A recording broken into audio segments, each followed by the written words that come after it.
My blood ran cold when the explorer let out a gurgling scream and was dragged away from my side. His cries of agony mixed with the sound of crunching bones, flesh and muscle being torn and blood splattering. I felt it hit my bare back, warm and sticky, staining my white gown. Tears were rolling down my cheeks, and my lower lip was bleeding where I dug my teeth into it. By the time the horrific noises had finally died down, it felt like an eternity had passed. If you want to know what happened next, listen to the whole story. Do you know that self-proclaimed cryptid hunters are a thing these days? Turns out there are these online communities full of sick badasses who order combat gear on Amazon and drive out to supposedly haunted locations to explore and film themselves. Why am I ranting about this? Well, apparently some shithead has shared the location of the piece of land that's been in my family for generations. Now, you'd think owning an entire patch of woodland would mean we're rich, but it's actually really costly to take care of. No forestry work can be done there, and our staff is constantly patrolling the area, looking for irregularities. It's a dangerous job, and we've lost more than a few hires in regrettable ways. Most of the time, when everybody's careful and meets the required precautions, everything goes over smoothly and things in the forest are kept in check. I wish we could just fence the perimeter and be done with it. But due to reasons too complicated to explain right now, that's not an option. Plus, it's pretty lonely out here. You'd have to drive off roads for half an hour to get here, so we normally don't have to deal with any unexpected visitors. There's a spot in the woods I frequent, a little clearing surrounded by tall trees and wild rose bushes. I always light a campfire there to sit and relax. Right now, the ground is frozen over and we've had a lot of snowfall, but I don't mind the chill. I do so love those pretty icicles hanging from the branches. The clearing is my refuge from everything. I'm not good with people, and day-to-day interactions exhaust me. So being by myself is something akin to an essential need of mine. Yesterday afternoon, I was hanging out in my usual spot, when suddenly, a voice called out to me from behind. You! Turn around! When I got to my feet, I found myself facing a young man of the very species I described earlier. Armed, cargo pants, combat boots, and a camo backpack. There was a small camera mounted to his helmet. "What the hell do you think you're doing?" I asked, trying to keep my cool. He backed off, visibly puzzled. I thought you were some kind of ghost. I'm the legal owner of these woods, and if you don't get off my property this instance, I will call the police. Why are you wearing a wedding dress? This is my private property. I could dance around stark naked if I wanted to. How on earth did you find this place? The woods? I read about them online. Someone posted about there being creatures here. Cryptids. So you thought you'd go check it out? I squinted at him. Something wasn't quite right with that guy. Aside from being crazy enough to show up here in the first place, I could sense something looking at him, but I couldn't put my finger on it. Just a hunch, but my gut instinct never misleads me. Yeah, I'm a cryptid hunter. Or, well, I don't hunt them per se. I guess I would. I just haven't been all that successful yet. Here, you're still trespassing. Say, did anyone stop you on your way in? No. Why? Is there someone else here? How the hell had he gotten past the security staff? There had to be a blind spot somewhere which he had accidentally come across. I decided not to let on how many safety measures we had in place. Better to not further pique his interest. Nope, I lied. Come on, follow me. I'll see you out. Can't I just have a look around? If there is something in those woods, you'd be safer if I took care of it. I'm certain.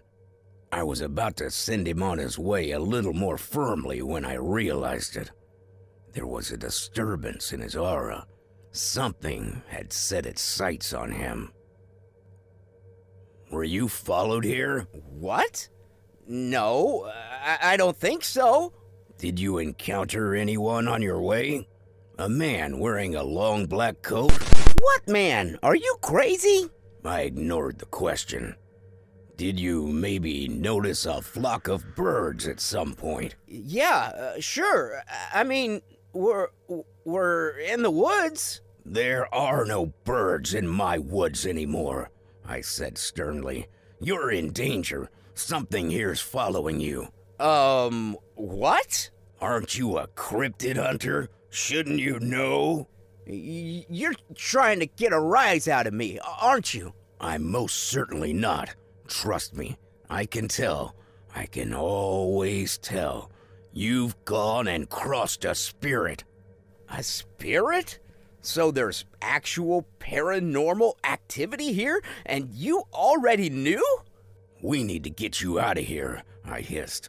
Come on, help me pack up. Douse the fire.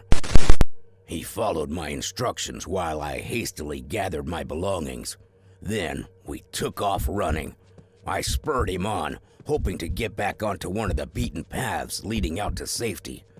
My heart was pounding in my chest, but I knew my companion was so much more afraid.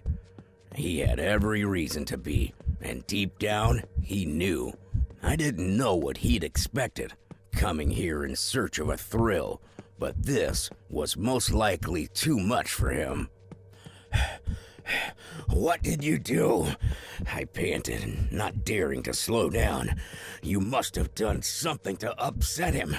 Did you try to fell a tree? I shot at a rabbit with my crossbow earlier. I only wounded it, though. It ran off on me. Who's he? I really didn't see anyone around. He can come in a lot of shapes. Oh, for crying out loud. I snapped when he tripped over a root and fell, sprawling across the forest floor. I grabbed him and pulled him back up, grunting under his weight. He was heavy as fuck with all that gear on. The trees were starting to let up, though. Hope renewed. I steered the cryptid hunter toward the light beckoning through the leaves. Keep going. We're almost there. You've been shitting me this whole time, haven't you? There's nothing to run from, is there? Keep going. We're almost there. He wouldn't move. I gave him a bewildered frown. What are you doing? Keep running, you dumbass! Look, lady, I'm not gonna play along anymore. You nearly scared me shitless back there. I'll admit that, but the fun's over. I'll get off your property, sure, but could you have just told me in a... He fell silent upon realizing that my eyes were transfixed on something behind him. It stood tall between the trees, its enormous, branch-like antlers stretching up to disappear in the foliage. Its head bore more resemblance to the skull of a diseased deer, bone exposed with bloody strips of flesh hanging off it. Its overall body was humanoid, with rough, thick bark replacing its skin. Moss lined its back, and disproportionately long arms. Twigs and leaves sprouted from its wide shoulders. It glared at us out of gleaming green eyes. The hunter slowly turned around to meet the creature's gaze. His face fell. "Neil," I breathed, sinking down and lowering my head. The young man didn't react at first. "It's too late to flee," I repeated in a low voice. "Kneel and pray for its mercy." Finally, he dropped to the ground next to me. The Leshy proceeded towards us, his steps completely silent. I had already had a few close encounters with this beast. I had prayed not to evoke its wrath ever again. I could only hope I wouldn't be punished for the explorer's transgressions. The creature's voice chilled me like the icy forest wind. I felt one of its long, wooden fingers reach out to touch my face, tipping my chin up and forcing me to look at it. I thought we had an understanding, you and I. Forgive us, my lord, I said quietly, holding the beast's gaze. Then will you let me have this mortal? My eyes began filling with tears. I couldn't bring myself to respond. I'll ask you again. Will you let me have this mortal? Please, don't, I whispered. The man beside me had started to cry, sobs of fear shaking his shoulders. Sweet soul, you do so hate carnage. I'll allow you to avert your gaze while I feast. Grasped by utter hopelessness, I turned the other way, hugging myself as I shut my eyes. Gunshots rang out, the volume stinging my ears. The explorer was probably firing away for dear life, but the futility of defending oneself against this creature with simple bullets didn't go lost on him. Hey, lady, do something! He started tugging on my sleeves, but I brushed off his hand. Help me! I'm sorry. I'm sorry for everything. Please, just help me. I couldn't. Not anymore. My blood ran cold when the explorer let out a gurgling scream and was dragged away from my side. His cries of agony mixed with the sound of crunching bones, flesh and muscle being torn and blood splattering. I felt it hit my bare back, warm and sticky, staining my white gown. Tears were rolling down my cheeks, and my lower lip was bleeding where I dug my teeth into it. By the time the horrific noises had finally died down, it felt like an eternity had passed. A satisfied growl rumbled somewhere behind my back. Be on your way now, darling, and don't bother my animals with your weeping. I left without looking back. At home, I turned on the shower to sit and cry beneath it. I tried to tell myself that this cryptid hunter wasn't a great loss to the world, but even if his hobby of choice had frankly been dumb and ill-conceived, he'd probably still been a normal guy despite it all. That's what I thought about while I went around my property, searching for traces of his entrance. I found his vehicle, a beat-up brown pickup truck on the outskirts of the eastern side of the plot of land. I disposed of it discreetly. Poor guy. He'd only wanted to see some action, though it could be held against him that he'd never looked up what a leshy was. The first time I'd encountered the leshy, I had known what he, or rather it, was. My mother had warned me, telling me that, while benevolent at times, he and those of his kind had a habit of stealing young women. I held her teachings dearly, and I still do, seeing as I actually inherited our land from her side of the family. She educated me about these grounds, about the dangers within them. Even before she died, I would take long walks through the woodland, setting up camp here and there, and basically spending all my free time in them. The winter around the same time that I started wearing my wedding dress, I was taking a walk to check out the grounds after the first snowfall. A thin, delicate layer of pristine white covered the treetops and meadows, offering a beautiful sight. All was well until I spotted a figure approaching from behind the tree line, I stopped in my tracks. Nobody was supposed to be wandering around here except for myself and my family's employees. So either this guy had gotten lost, or he was one of the local entities. He drew nearer and nearer, stopping just a few feet ahead of me. Taking in his appearance, my heart sank. He was wearing a black, blood-stained cloak. His bearded face bore little trace of emotion, and he was holding a large cudgel. When he spoke, it was in a deep, snarling voice with a Slavic accent. I've seen you in my woods before. You're the heiress, aren't you? Yes, sir, I pressed out, swallowing the lump in my throat. Then you must know who I am. Yes, sir. What am I to call you, heiress? I hesitated. I won't steal your name if you tell me, He said as though he'd read my thoughts. I'm Fiona, I said breathlessly. You're very pretty. I could love you if your eyes weren't so lifeless. He paused before shouldering the cudgel and walking onwards. Send your mother my regards, He said over his shoulder as he passed me. Throughout our times as owners of the woods, the Leshy has lured quite a few of our security staff members into traps. He'd lead them astray, they'd get lost in the woods, and we'd find them drowned in the lake sometime later.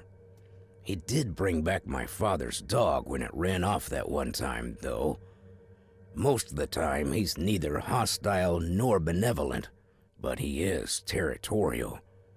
He likes to remind us of who's in charge, and of course, he'd have my head if I dared to disrespect him by putting a fence in his forest. He's not the only thing that might kill you when you enter our plot of land, and there's worse deaths than being eaten alive, believe it or not. You may have guessed it already, but this is a warning. Apparently, my property is being frequented by explorers or cryptid hunters. The guy that got eaten obviously couldn't have been the only one. Someone made us public. We're already implementing more security. This post serves two main purposes. First off, if you happen to be the person who discovered these woods and shared their location online, please take it down. You're doing more harm than good. I don't know how you managed to make it out of here alive and unseen by me and my staff, but you got lucky. For your own sake, don't come back here. Secondly, and this is for all the others, if you've heard of my, or any other haunted woods for that matter, don't go exploring. It's not worth it. Since you're so curious to see what's in here, I'll tell you online, at a safe distance.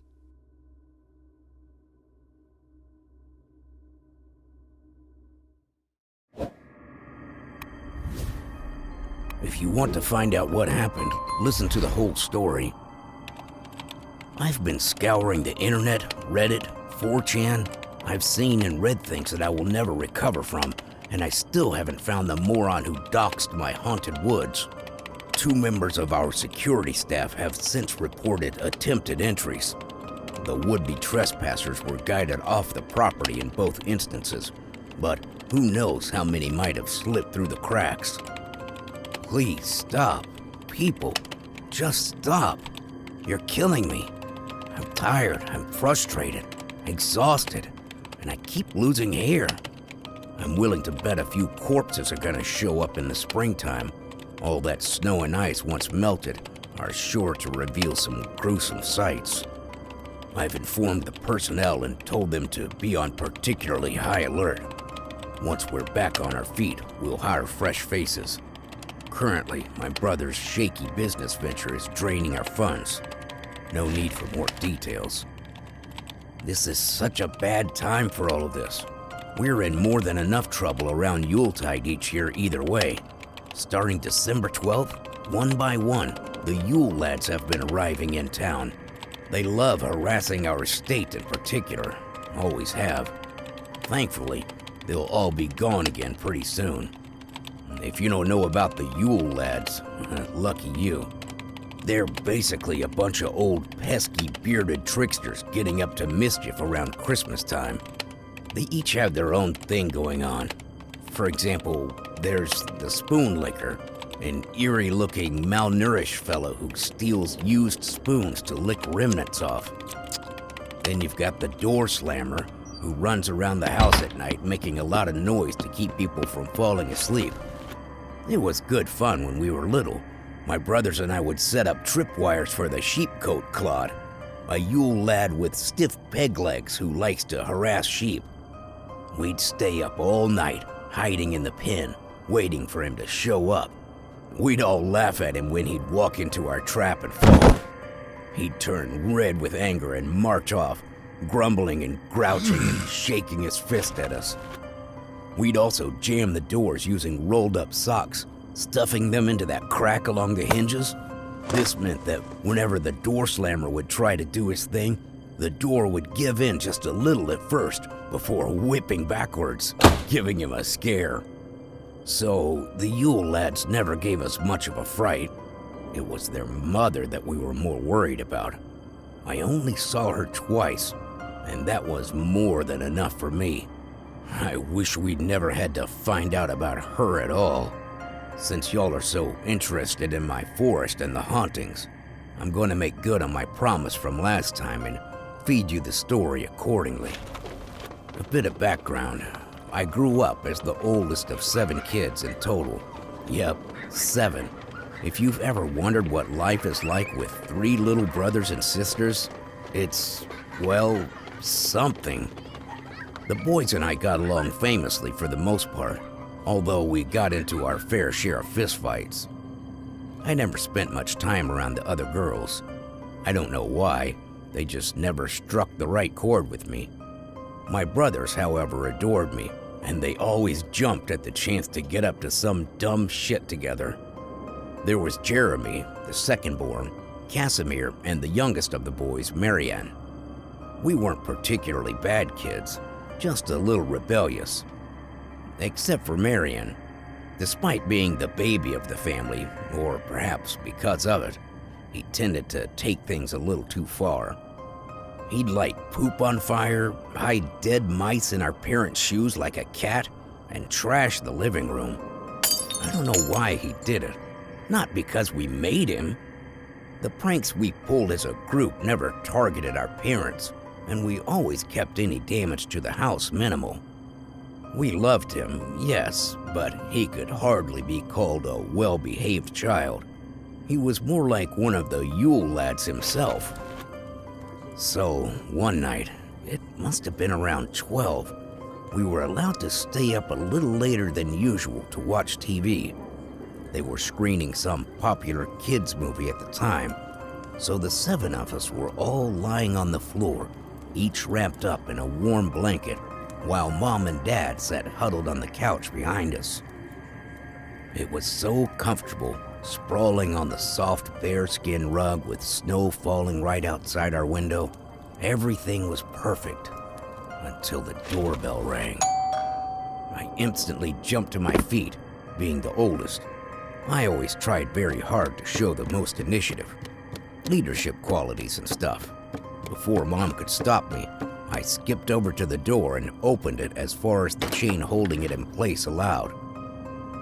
I was about to greet the newcomer and ask what business they had in our neck of the woods at this time of night, but my voice caught in my throat.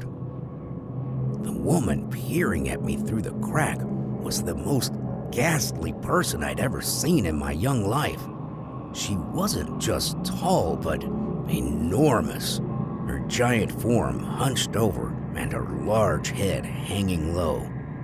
Her gray, matted hair hung down from a tattered, mangy-looking scalp, and her nose was long and knobby. Her pores were huge as lunar craters, her pale skin as rough as sandpaper. When she spoke, her cracked lips parted to reveal rotten teeth. You look delicious. A foul odor accompanied her words, and I shrunk back, both at the smell of her eerily raspy voice. I stood frozen in fear, my legs refusing to move, until I was suddenly pulled back into the safety of our warm living room. My mother started to stand in front of me, protectively blocking her path.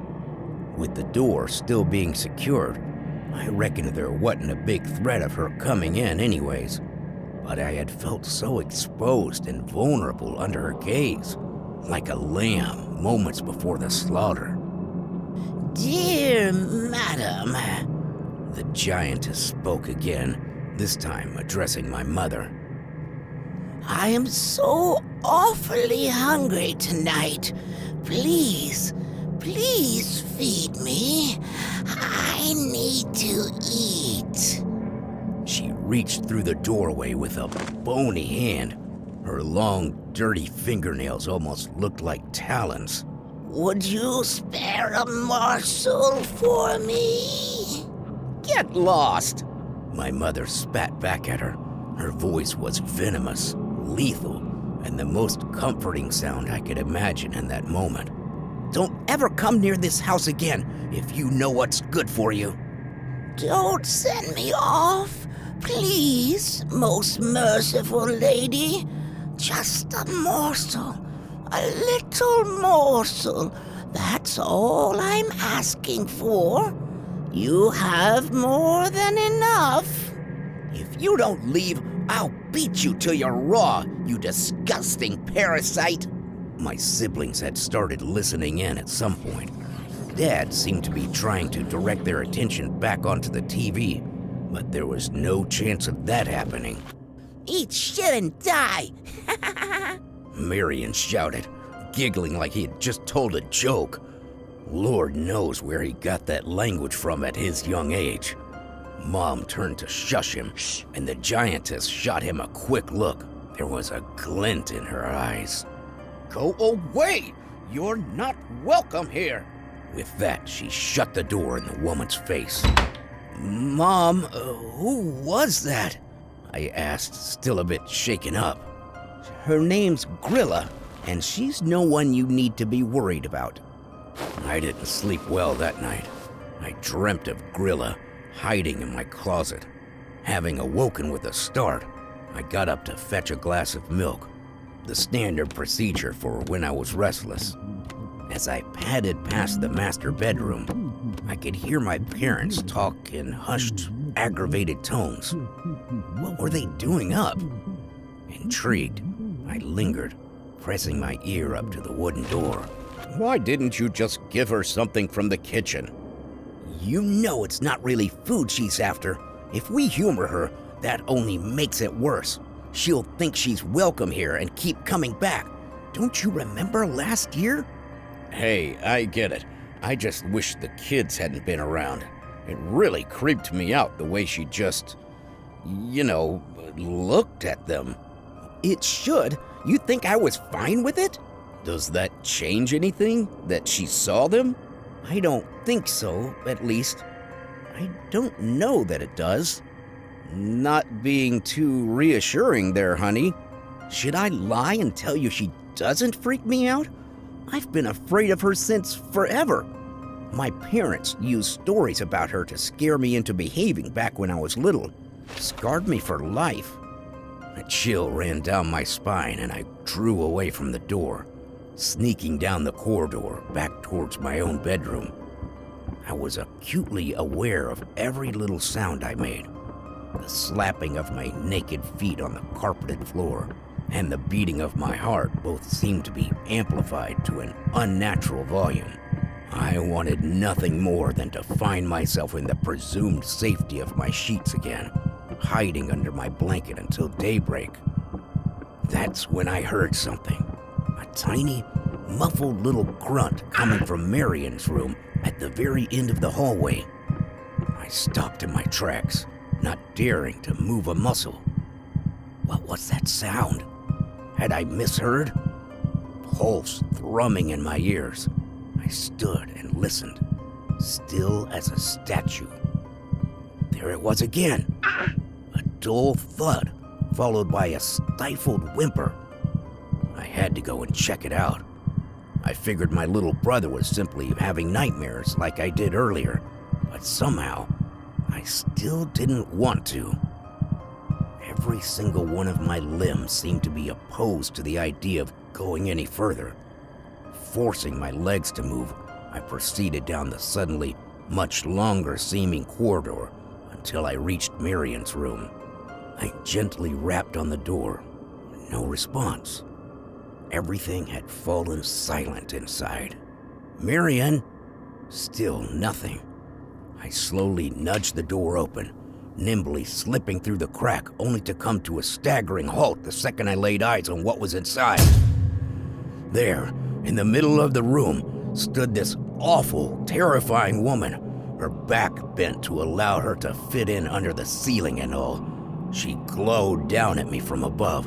When she opened her mouth to speak, blood dripped from her long, lolling tongue, and she stopped to lick her lips, smearing it all over her cheeks. What's wrong, dear? I only took a morsel. With that, she raised her hand, and before I could even fully process what I was seeing, I was already screaming. Her long, gnarled fingers were holding up my little brother's severed head by the hair. His lifeless, glassy eyes were staring right through me. His mouth contorted in a silent cry of fear. Cackling, Grilla dropped the head onto the floor and ducked to worm her way through the open window. I saw her running through the snow outside into the direction of the woods, her dirty gray shawl trailing after her, and her laughter lingering in the chilly winter air.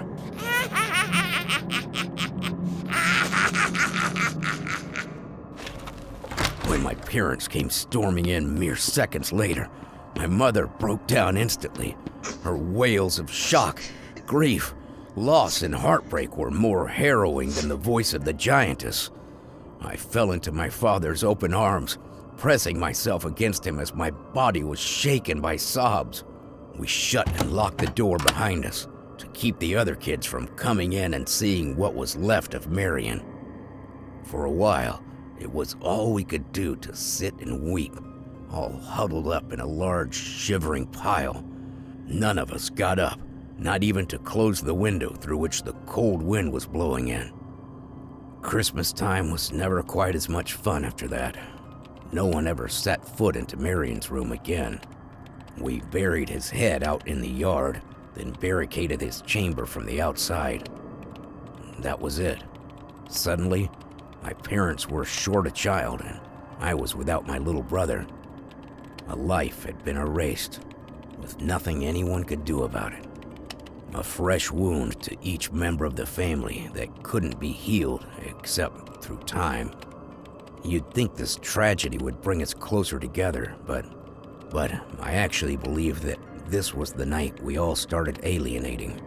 My mother never let anyone in on her misery except me. To her, I was always the child who'd suffered the second most. She'd always wanted to make me the official heiress to the woods, and her decision only cemented itself through the bond we thus formed. She stopped doting on my siblings as much. She never neglected them, but made it clear I was her favorite. Dad started kind of resenting her for it, and by extension, me. Yeah, I think that's how we all began drifting apart. We'd never grow back together.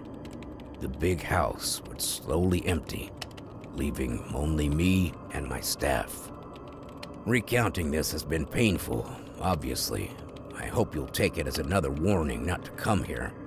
Our property isn't a funhouse or a Halloween attraction.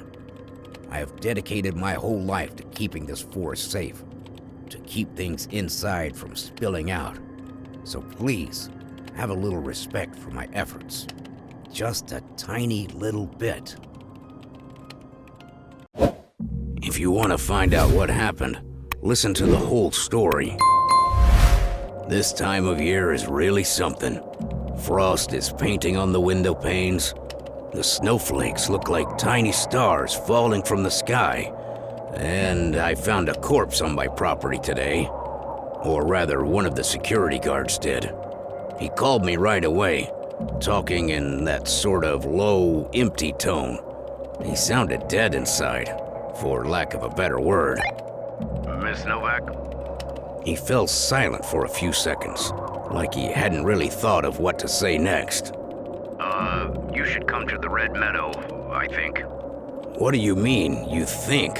I asked, a little annoyed seeing as I'd been busy with some computer work at that moment. I instantly regretted my brusque tone. There's a body. I nearly dropped my cell phone. Suddenly feeling weirdly disconnected from myself, I staggered to my feet and began fumbling for my keys. "I'll be right there, Gus," I promised, voice trembling before ending the call. The Red Meadow is a wide plain outside the eastern edge of the woods. It's full of these strange scarlet flowers. They're about the same size as a regular old daisy, and their petals are shaped a bit like tiny hearts. Weirdly enough, we've been unable to identify them. There are many flowers like them, but none are an exact match. My father used to be obsessed with them. He was always picking and drying them. He never found out more about them either, though today a blanket of snow covered the meadow, yet the intense red of the flowers still managed to shine through in some places. I could see Fergus standing near the tree line, stiffly waving to me. His shallow, labored breath rose from his lips in tiny plumes of vapor as he jogged to meet me halfway. I didn't see what happened. I heard screams. I followed them, and there he was. Whatever did it was already gone by the time I got there. He led me over to the body. A man in his 30s, dressed in much the same functional clothes as the first cryptid hunter who had found his way onto my property not too long ago. My head was reeling. How did these guys keep getting in? I think he died of fright. When I found him, he was lying on his stomach, with one of his arms underneath him. Why'd you roll him over? Checking for injuries, found nothing, not even a trace of blood. Look at his face, though. I sighed. I admittedly avoided doing so up to that point. I knelt down next to the dead man, gathering my large, far too voluminous skirt at my sides. I raised my eyes to meet the corpse's empty gaze. I tried to chase the flashing memories of my little brother's severed head from my mind. All those who die in fear seem to share this same look. Their horror remains imprinted on their contorted grimace, preserved for those unfortunate enough to happen upon their bodies. Fergus was probably right. The way he'd found this man suggested he'd been on his way out of the woods, presumably running from something. Another thrill-seeker who'd had too much of a good thing. It was even sadder to see him here, beyond the tree line. He'd nearly made it out alive. Then the adrenaline must have overtaxed his heart, and he'd fallen over, clutching his chest. I wondered if he'd realized what was happening. Maybe not. Maybe he'd been so terrified by whatever was chasing him that he hadn't even seen it coming. Either way, in his last moments, there had only been him, this fearsome unknown entity, and his exerted falling body. And what a shitty way to go. Are you okay, Gus? Do you want to go home? You need me here, don't you? I do, but I don't want you to go around like nothing happened when you've just found a body, I argued. It'll be okay. It's not the first time we've had a death here. I gave him a concerned frown. He didn't sound all that convincing. He obviously didn't want me to fuss, so I didn't. But it felt crappy leaving him on that note. I told him to follow his normal route, hoping the rest of the day would go smoothly for him. To me, however, this corpse meant a lot more work. First off, I would have to dispose of him. It's not like we go entirely unnoticed out here. We could get a visit from the police in due time. Now, my family has maybe 2 or 3 friends among the local authorities who know what's really going on in these woods. They're likely to see to it that if someone goes missing on our property, no further inquiries are made. Imagine a search being launched in my forest. It'd be a bloodbath. Even so, best not to risk anything. The corpse still needed to disappear. The easiest way to do that was to dump it in the lake. In case I haven't mentioned it before, the lake is located about a 20-minute walk from the Red Meadow in a lighter, less densely wooded area. It's twin lakes, actually, connected by a fierce old stream. I had the bigger one in mind, though. Drop something in there and it'll be gone in a flash. Fall in yourself and, oh well. It hasn't frozen over yet this year, so I decided to go for it right away. I don't have a vehicle to transport a corpse through the woods, but I do have Jeanette. Jeanette is a mule.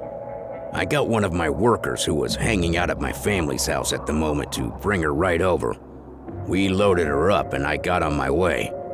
The woods were quiet, as per usual. Walking alone normally agrees with me, but hauling a corpse with a stubborn mule really puts a damper on the mood. I tried to focus on the glittering snow beneath my boots and the many shiny icicles that made the forest resemble a stalactite cave. Anything but the dead body bobbing up and down on the back of the animal beside me. We were getting on slower than I'd hoped. The wintry air was beginning to sting my bare shoulders. Seeing that I normally didn't mind at all, that was saying something. Jeanette was being a drama queen. She always knows when I really need her help, and it's then that she's the most uncooperative.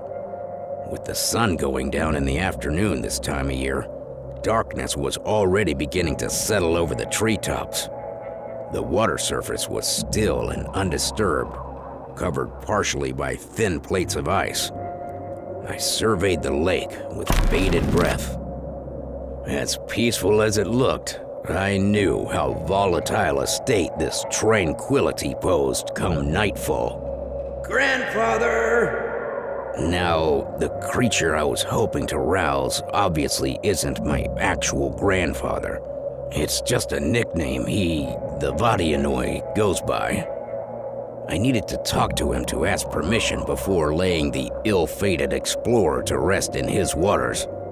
The lake stayed eerily quiet. Grandfather! I hated having to raise my voice. The woods prefer silence.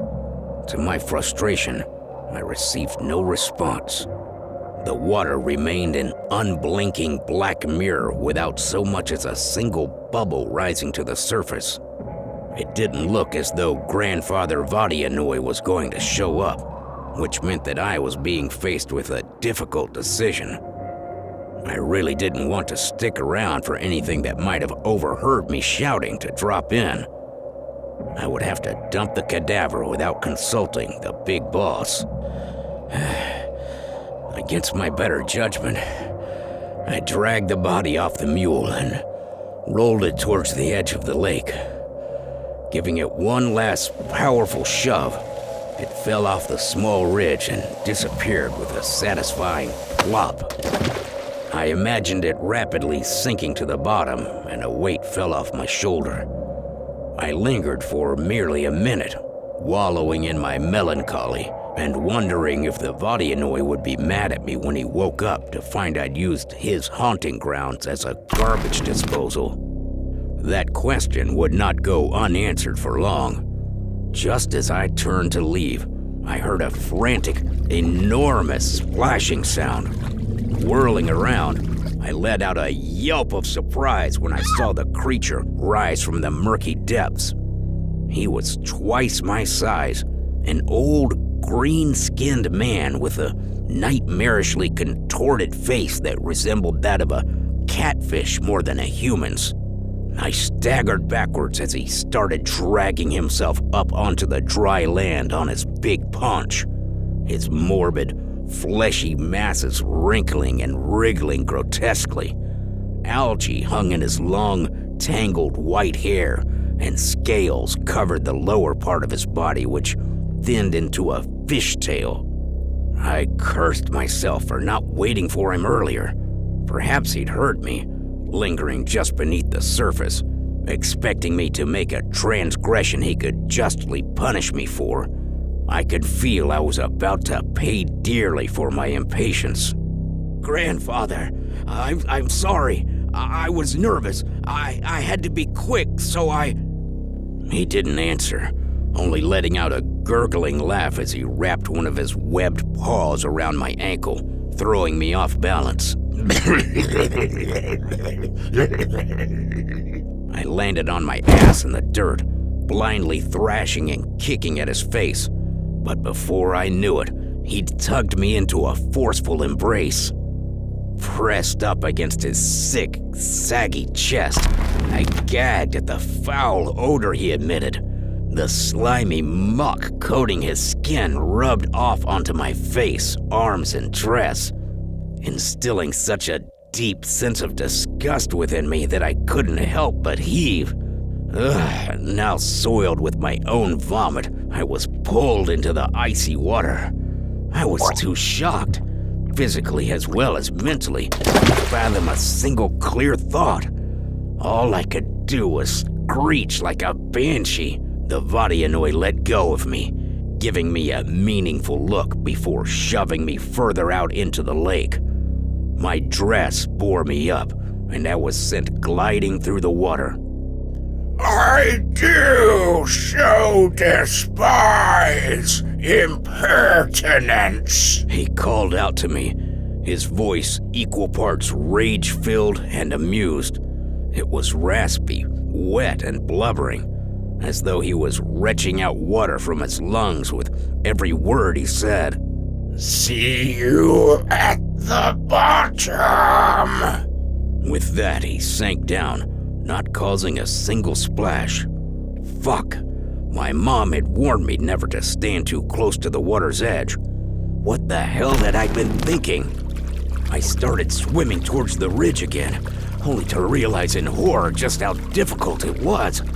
My voluminous skirt was already soaked, its weight seemingly doubling mine. It was white all around me.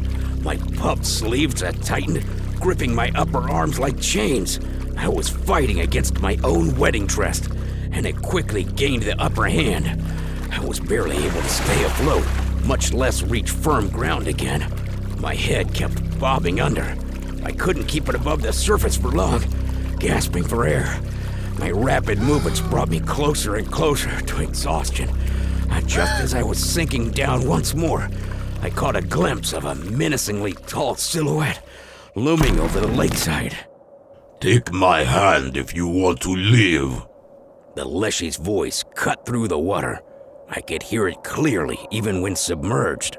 Summoning my last bit of strength, I flung myself out of the water and reached for the monstrous, log-like arm he extended to me across the surface. It was long enough for me to climb it like an entire tree, but I was still too heavy. The dress dragged me under. I couldn't pull myself up. Sputtering and gasping for air, I dug my fingers into the Leshy's bark skin.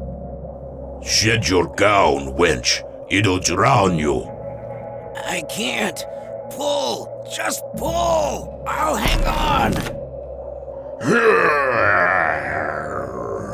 He let out a growl, then abruptly drew back his arm, taking me along.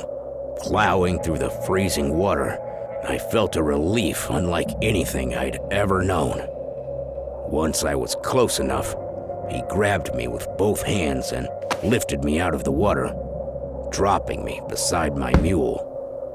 Jeanette had been standing beneath one of the old lakeside trees, resting up and not really minding my near-death experience. coughing up dirty cold water.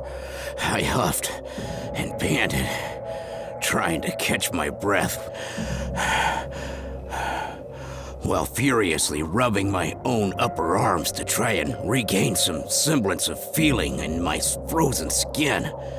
I didn't see the Leshy change form, being more occupied with myself at that moment, but when I looked up again, I found the bearded man with the cudgel standing over me. Why didn't you get out of your dress? I couldn't. It's hell to get into in the first place. You really think I can pull down a zipper and it comes off? He looked almost annoyed. It was odd seeing him display such a human emotion. He caught himself, though, straightening up and clearing his throat. I hope you're aware you just caused me some trouble, potentially. The Vodianoi is the lord of this lake. He's unlikely to appreciate my intrusion. What are you getting at? He didn't respond right away. Instead, he gave me a long look, appraising me. I'll tell you what, Eris. I'll see you home safely, so that you don't freeze to death or get taken advantage of. All alone out here as you are. I will have saved you, and you are going to repay me. The air felt even colder all of a sudden. I yearned for a dry, warm blanket to wrap around my shoulders, but my garments were drenched and more likely to freeze me into a statue. As much as it pained me to admit it, I needed his help dearly.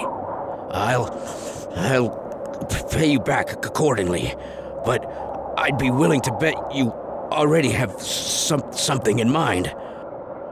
Right, of course I do. And you will follow. Yes, sir, I will.